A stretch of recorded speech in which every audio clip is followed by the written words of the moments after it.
Spune bună. Snowy, astăzi tu vei fi subiectul. Tu vei fi subiectul. Tu vei fi șobolanul de laborator. Da. Bombon, nu vii măcar. Spune, eu sunt Snow White. Oh, mami, unghiile. Zici, eu sunt Bombon. Un pervers și jumătate. Spune. Spune astăzi, mami mă va prinde pe mine. Astăzi mami mă va prinde că și-mi plănașă și stau numai pe jos, nu mai vreau să mai dorm în pat. Da, exact. Nu vreau să mai dorm în pat. Și, bun, astăzi vă vom arăta cum să vă tundeți animalele acasă. Sunt 3 etape, cel puțin așa consider eu, așa fac de când îi tund, de un an și ceva, după ce el și-a rupt primul picior, mi-a fost teamă să mai trimit să fie tuns, știți și voi cum îi pune pe masă, cum îi chinuie și așa. Bun, prima etapă este să-i spălați foarte bine, să le dați jelul jos și aveți nevoie de un șampon pentru animale. Eu folosesc un șampon pentru piele sensibilă și un prosop ca să-i usați. Nu îi usați foarte bine pentru că veți avea nevoie ca blana lor să fie udă pentru volum. A doua etapă este uscatul foarte bine și pieptănatul. Aveți nevoie de un feon și de pieptene. Bun, dacă nu aveți pieptene pentru descălcit și pentru volum, puteți folosi un pieptene rar și unul mai puțin rar. Eu asta foloseam înainte să le cumpăr astea două. Cred că găsiți în orice pet shop, EMAG, site-ul pentru animale.ro sau ceva de genul, care are de toate. Bun. Și 3, avem nevoie de o mașină de tuns pentru animale, neapărat. Părul nostru nu este la fel ca cel al animalelor. A mea este Moser, este fabricat în Germania. O am de când am început să-i tund, adică un an și ceva, plus. Avem nevoie de, începem cu început, o foarfecă, care este un pic curbată pentru cap, ca să le dați forma mai rotundă. Avem nevoie de o foarfecă pentru filat, pentru un look mai natural, o unghiere pentru tăiat unghii. Dacă vă este frică și nu știți exact cât de mult să le tăiați, puteți pune piedica asta și exact cât intră unghia aici, exact atât trebuie să tăiați. Și cam atât. Bine, o foarfecă normală. Și aici are mai multe numere, toate un total, depinde cât de mult vreți să tăiați. Eu vă recomand să tăiați un număr mai mare, iar dacă nu e bine sau vreți mai scurt, să treceți la numărul mai mic. Pentru că dacă tăiați și nu vă convine, nu o să puteți să mai puneți părul la loc.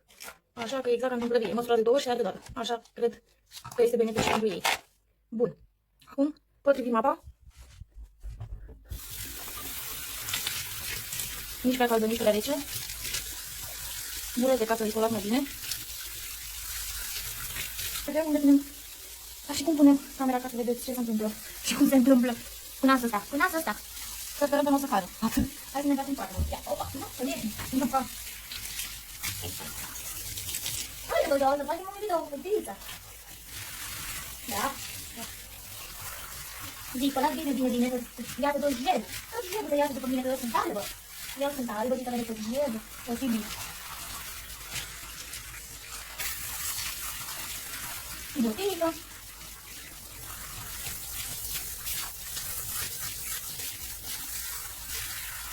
Da, păi iată, câte mine sunt eu, că mine, nu? Da?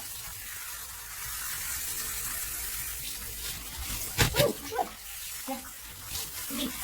Zic bine, aveți grijă că nu le intre, dacă nu le țineți, dacă are o grijă destul de ruși, nu țineți așa și apoi spălați. Dați toată.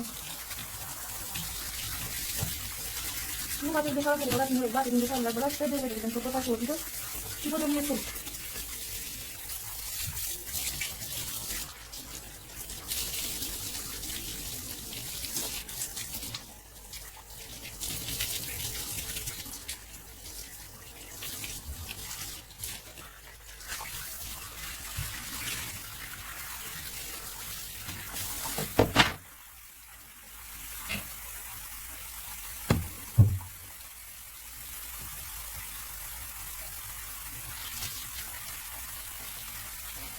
Nu plecați, sunt viscerale și doar încercați să faceți mai mult căbuc. Da?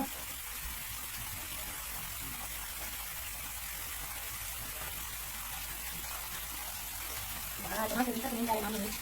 Putem mai picioarele și aici, între părnuțile, se jigă asta. Și aici la piept. Și aici la dușușor.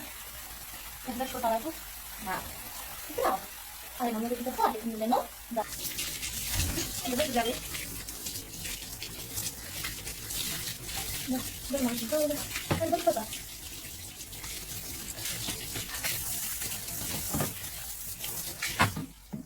Stai, Bun, acum, tragi în capelul, spune-mă, tragi în capelul, da? Hai, nu poți, deci pe asta. Așa, și acum stai să mă vreo cum stai. Stai. Hai. Oh, scuzați. Mă dau un pic camera.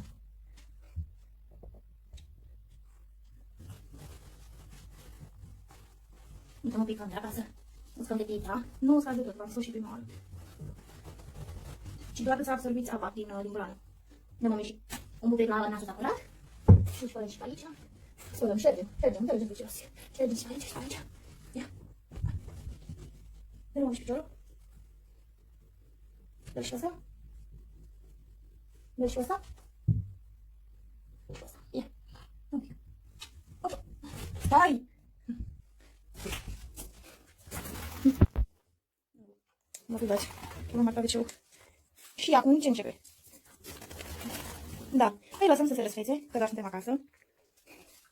Un minut, nu mai mult. Ești fericită? Ești clară, mami. Domnul de față nu va fi tuns acum, că încă nu este cald.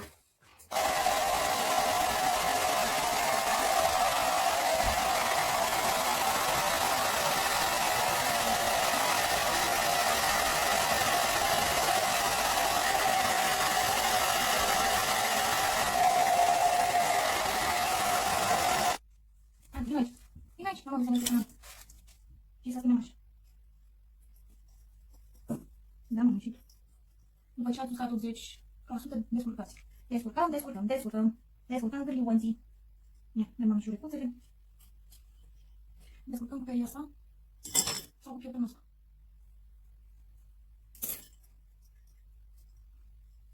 Dar de ce stai așa cu gârjată? Te umor? Ia-spune, spune repede. Da, știu că nu-ți place să te prieten, dar n-ai bătrân. Mai știi când erai mică și îți plăcea? Ce s-a întâmplat cu perioada aia? Ce s-a întâmplat cu perioada când erai mititică și trebuia să te prietenem mereu? Ca să-ți crească plana frumos. Te-ai să te prieten așa cum nu-mi place? Tu recurcioasă! Da? Ori dândule lui mami. Mai dăm de zoi. Nu te supăra, nu ce facem, ne culcă? Are, te-ai întins mai bine? Așa, uite așa. Ia pe mami. Na. Bravo. Tu ești o fetiță cu minte. Da, mă. Fetiță cu minte. Fetiță cu minte. Bravo. Da. O fetiță încălcită. Da. O fetiță încălcită care mă pârlește din calea afară. Da. Care mă pârlește din calea afară, cățelă pârlicios. Bun. După ce ați uscat, descălcit, creați volum. Adică, prima oară pieptunați așa ca să vă asigurați că n-ar mai niciun nod. Mai mic. Mai mic. Și vedeți că au rămas. Bine, acum depinde și de blana fiecărui animal. Fiecare are blană diferită. Ea fiind o combinație cu bișon, ne gândim noi, are blana ca unei oi. Adică încălcită la orice milimetru. Prietenăm bine. Ne urmăm și aici. Dacă aveți un pâine de talie mai mare, înarmați-vă cu răbdare. Și nu renunțați, adică nu o să vă iasă bine din prima. Mi-ar de când am început prima oară să-l tâmpă cel mic. Doamne, mi-era rușine să-i spun din casă. Nu știam cum să acopăr mai bine greșelile pe care le făcusem.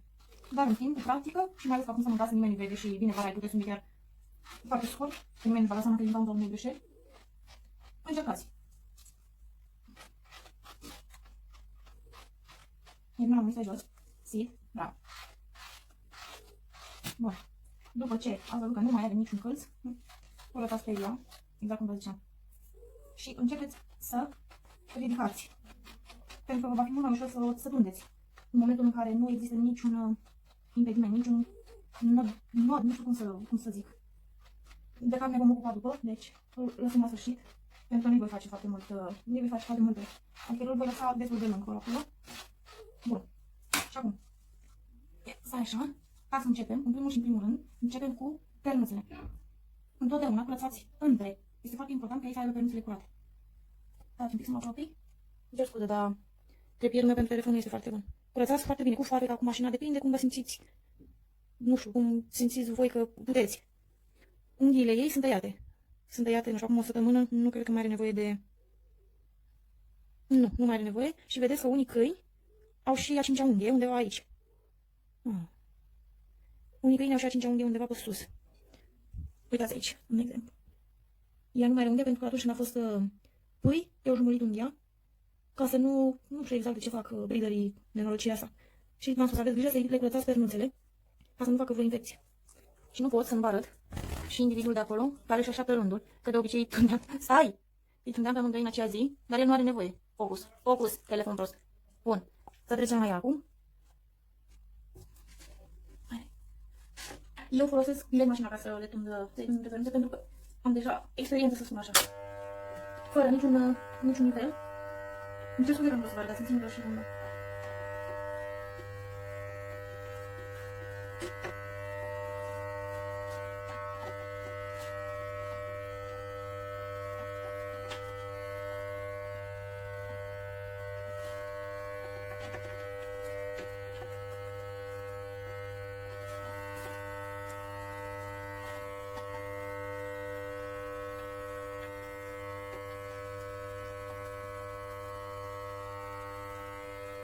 Să nu-i dau, nu-i dau.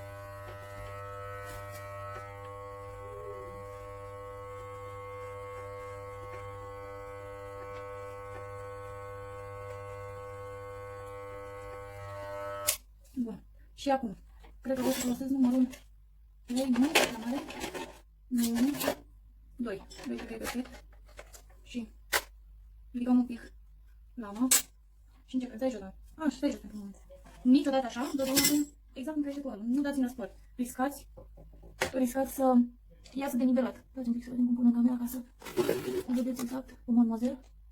Îmi cer scuze dacă vă zgâlzui. Nu am experiența necesară deocamdată cu filmatul. Exact așa.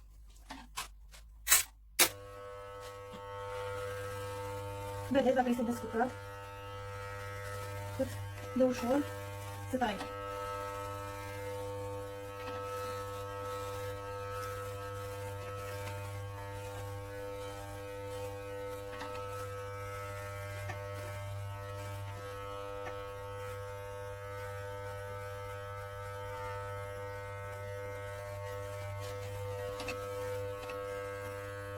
Vedeți unde e cât un nod, că oprește mașina.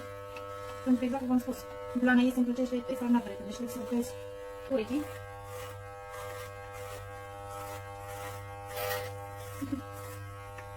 Și cealaltă.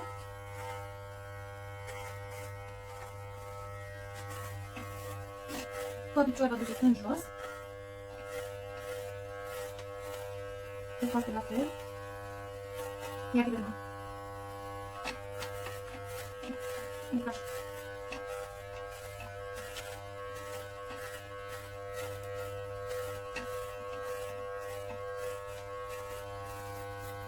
Curățat.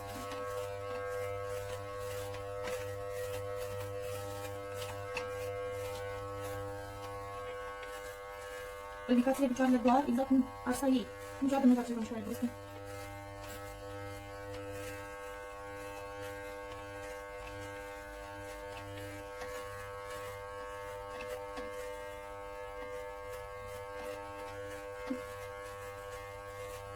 Stai codiță. Dă-i codița că o să stai codiță.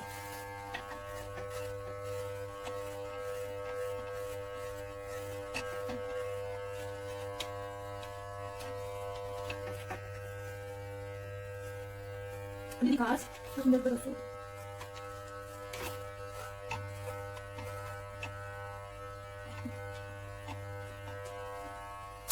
Și mai trebuie să curățați mașina. Că după cum vă spuneam, foarte gros. Stai.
Ia, să renăm piciorul. Hai cu arătăm din când în când. Și mie îmi place să mai știu când să văd exact unde am mai rămas în nivel din ama, ca și un gând aici, nu știu. Bun.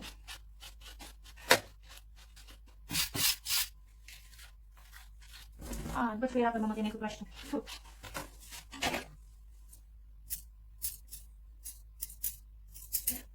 Nu pot ca și mai îndreptăm.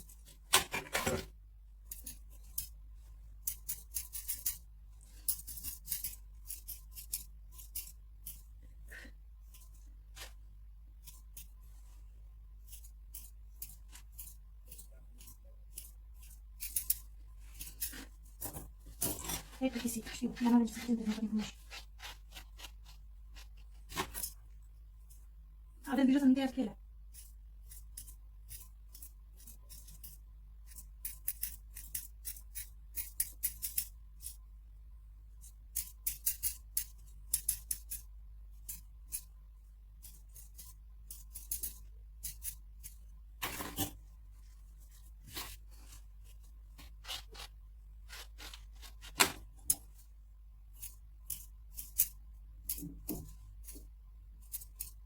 Stai, no. Bra.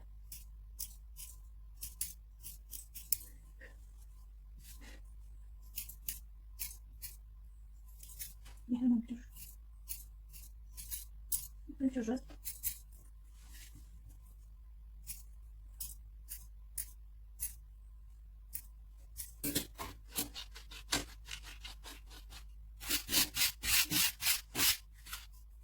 Așa, ia rămân aici.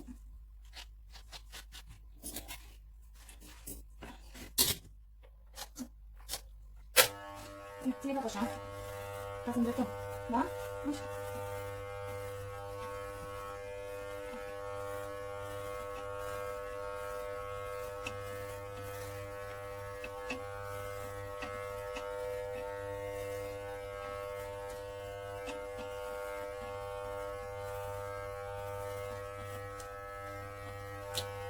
Unde nu puteți lua cu mașina, luați pafeca. Aduceți la același nivel. Nu mai mic, nu mai același nivel. Încercați. Aici sub coadă. Ia. Stai-ți mai mult.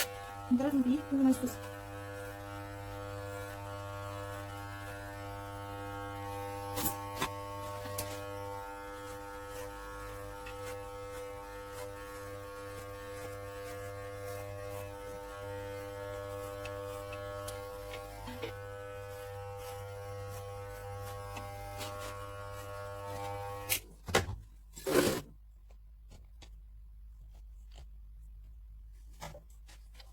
Bun.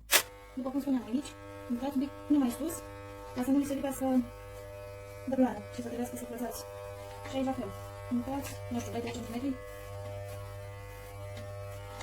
Bun.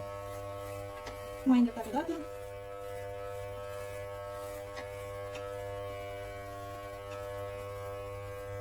Bun, aici. Ridicați și intrați de sus.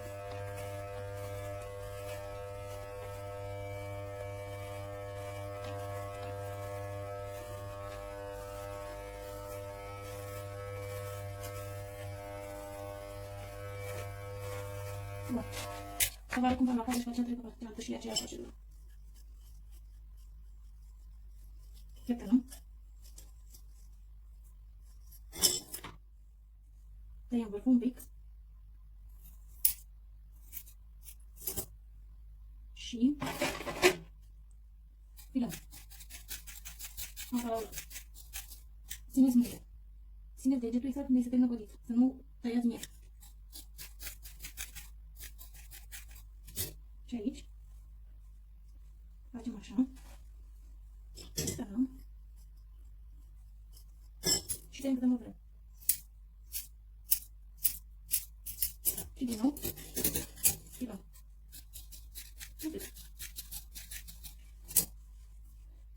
Și asta e pădița, pădița de vediță. Ia.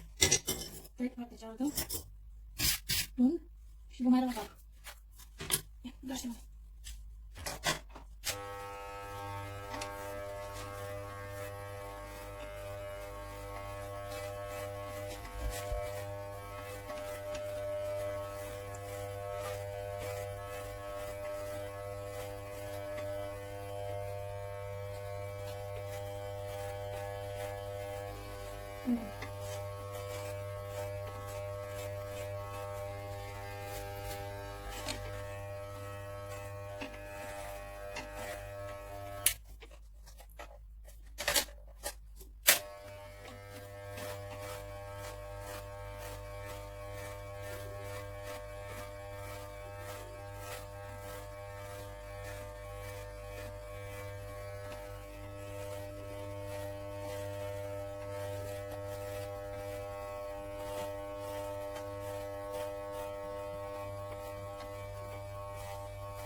Bombon, lasă ca să o termin, ca să terminăm o dată, mami. Pleacă de aici, lasă un pace că o iubești după aia, te rog frumos. Bombon. Bombon.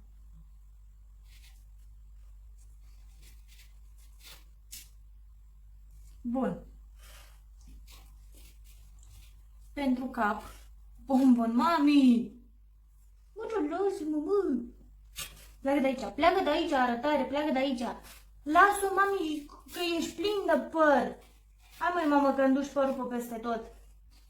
Bombon, pleacă, pleacă, pleacă, pleacă. Bun. Pentru cap, îi tundem toată partea asta de aici, în jos, eu o tund cu același număr, la fel și pe partea cu gâtul. Deci aici, aici și aici, tundem cu același număr. Adică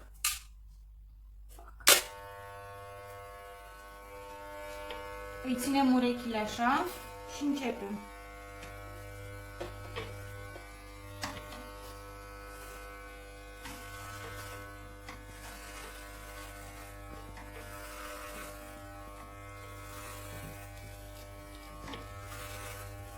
Bineînțeles că am mâncat niște păr, că nu ascultă de nicio floare câinele ăsta. Pleacă de aici. Pleacă de aici că te bat. Mă, dar pleacă! Bombon. Bombon, fii ascultător, te rog frumos.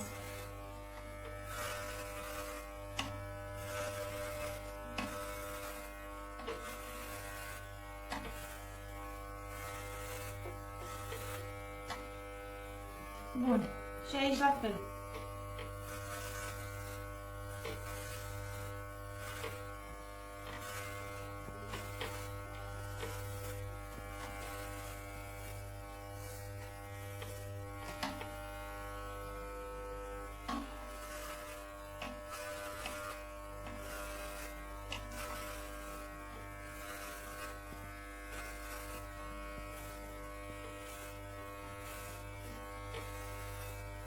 Nu.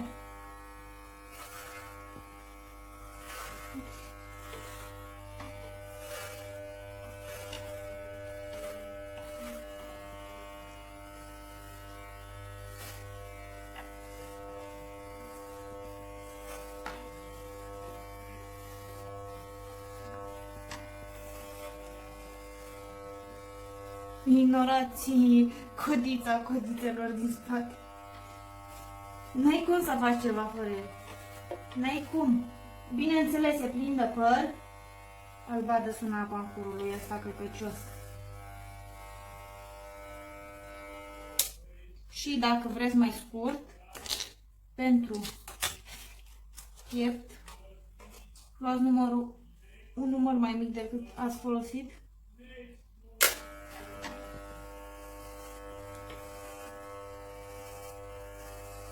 Și tundeți cât ține aici pieptulețul de puișor.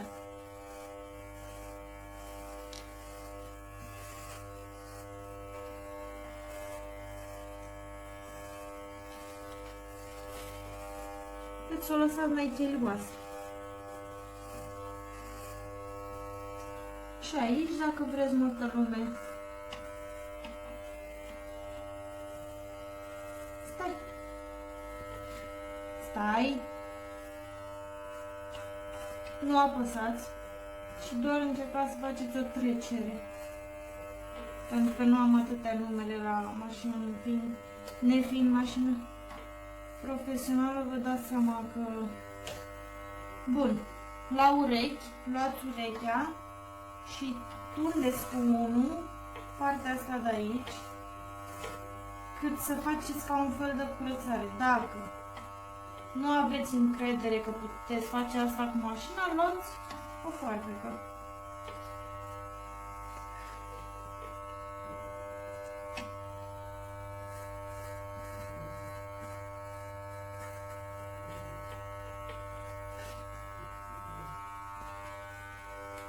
Adică așa. Luați, țineți foarte bine, foarte întins, țineți și capul și tăiați cât mai mult păr din interiorul urechii, nu din exterior,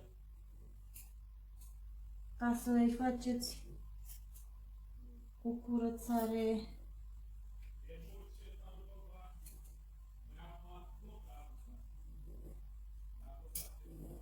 Bun, este mă.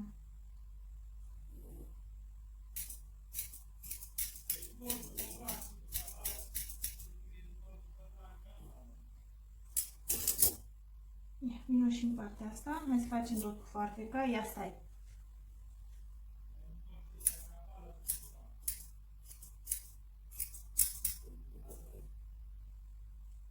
Stai.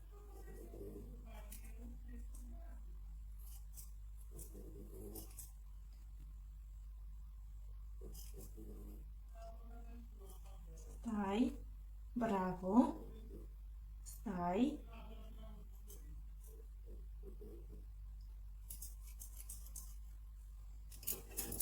bun, schimbăm iarăși numărul, nu te culca, că n-am terminat, nu stai mamă, nu te punem pe rosa, Snowy.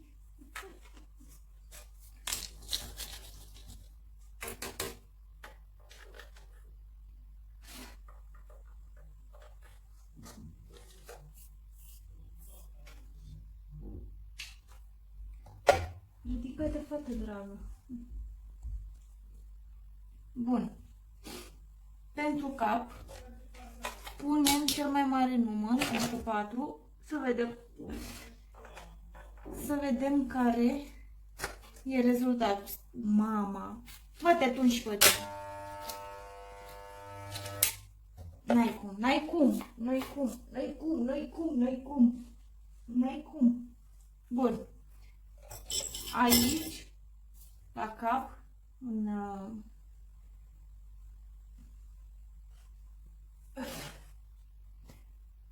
ai terminat? Mă lași ca să o termin odată. Pleacă de aici că te bat. Luăm în răspăr, adică cu cel mai mare număr.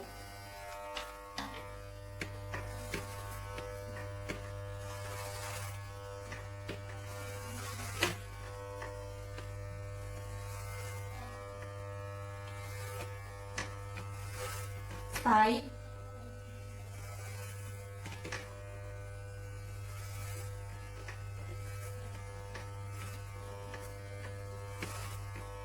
Perfect.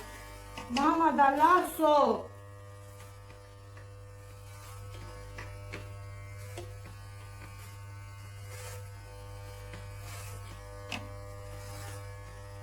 Bun.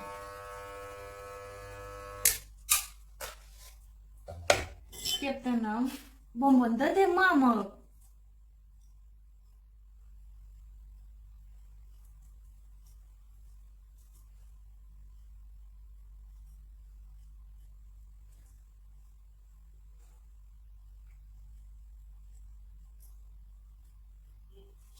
Și luăm farfeca și începem să îndreptăm. Ca să ne iasă, nu știu, un cap mai rotund, cum vreți. Dacă vreți să-l lăsați așa,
curățați foarte bine pe lângă, ca să puteți da formă capului. De-aia vă trebuie o foarfecă așa, că vă ajută foarte mult în momentul când vreți să dați o formă rotundă.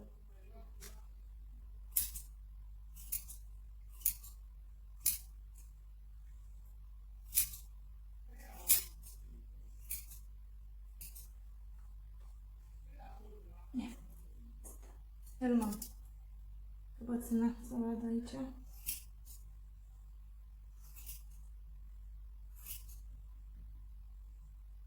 Să fie la fel. Să avem capul. Să avem capul la fel.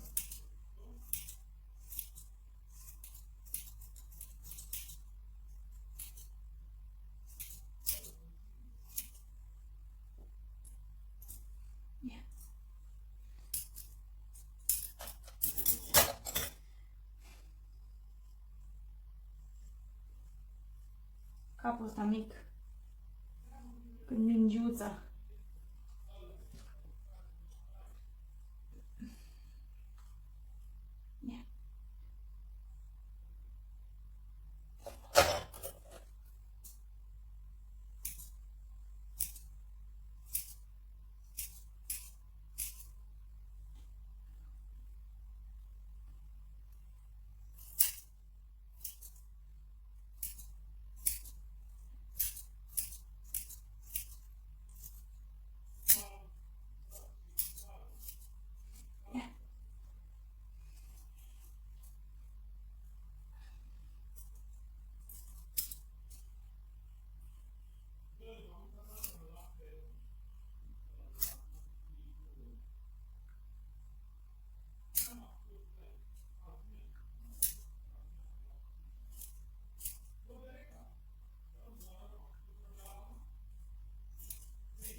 Ia, uite-te la mama.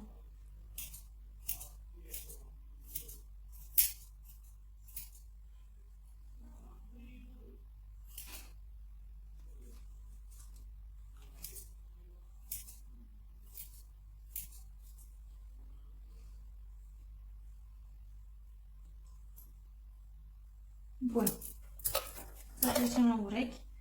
La urechi, din nou, nu îi tăiem foarte mult. La fel ca la coadă, țineți degetul unde îi se termină urechea ca să nu tăiați, nu le tăiați urechile.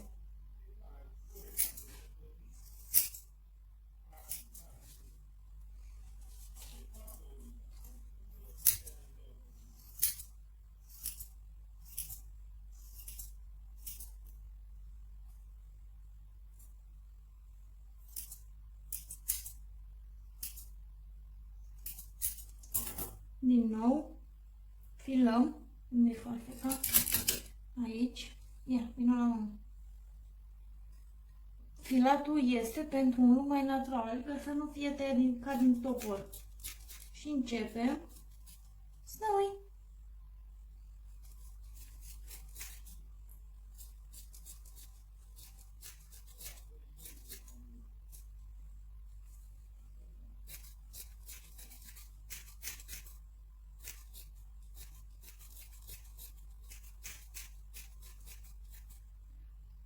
Video este destul de lung. Îl voi pune, nu știu, pe speed, cumva, ca să nu mai fie atât de lung.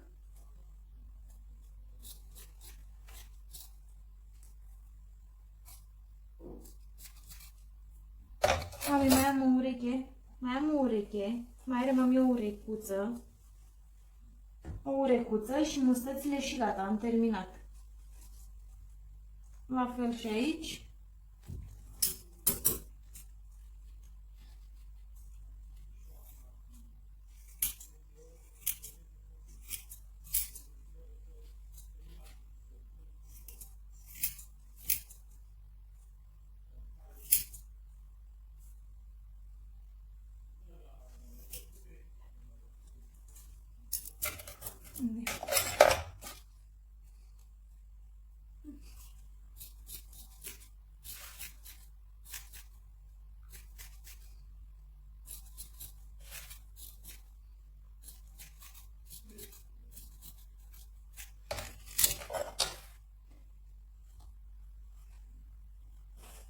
Bombon. Yeah.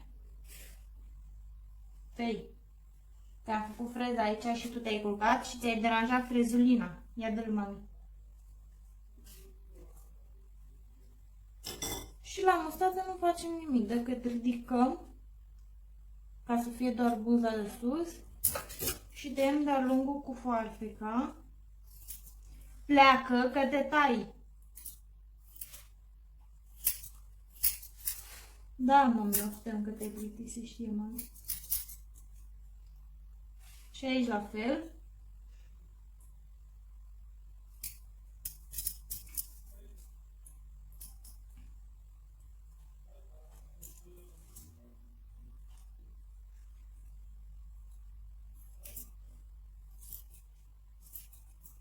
Bun, pieptănăm să vedem dacă este egal.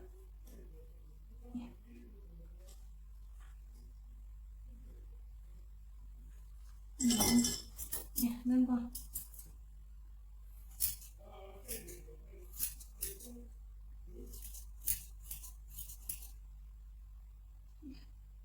Îi tăiem părul care intră în gură. Stai.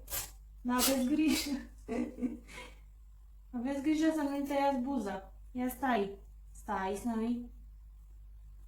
Stai. Bravo. Stai. Ne grăbim că nu mai are răbdare. Modelul de astăzi și-a pierdut răbdarea după o oră.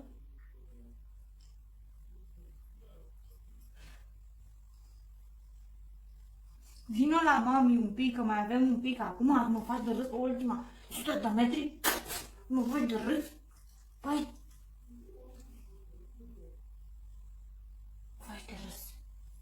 Le pizda multile, căcăcioasă.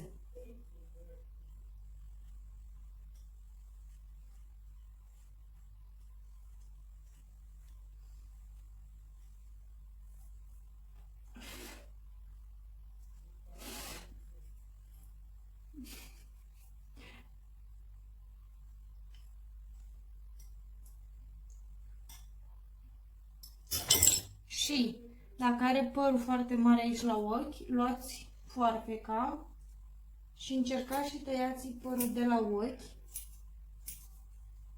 cât să nu intre în ochi. Nu foarte scurt, ca să păstrăm totuși proporțiile, dar cât să nu intre în ochișori. Bun, pieptănăm pentru final. Ia, ridică-te ca să dăm pe părul.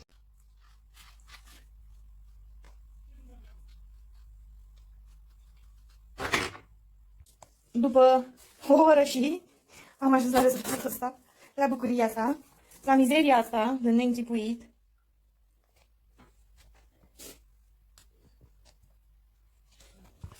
Snowy, yeah, sit, no, sit, sit. Eu cred că e destul de bine pentru...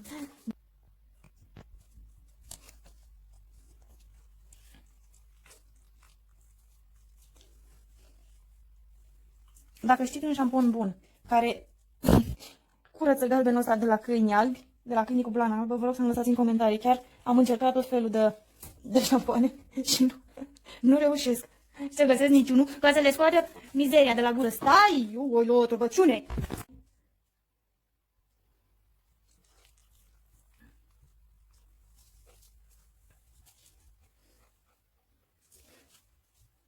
Bravo, mami, ai fost o fetiță cu minte, un model de excepție ai fost. Bravo. Da, bravo. Bravo, da, bravo, bravo, bravo. Și acum? Curățenie.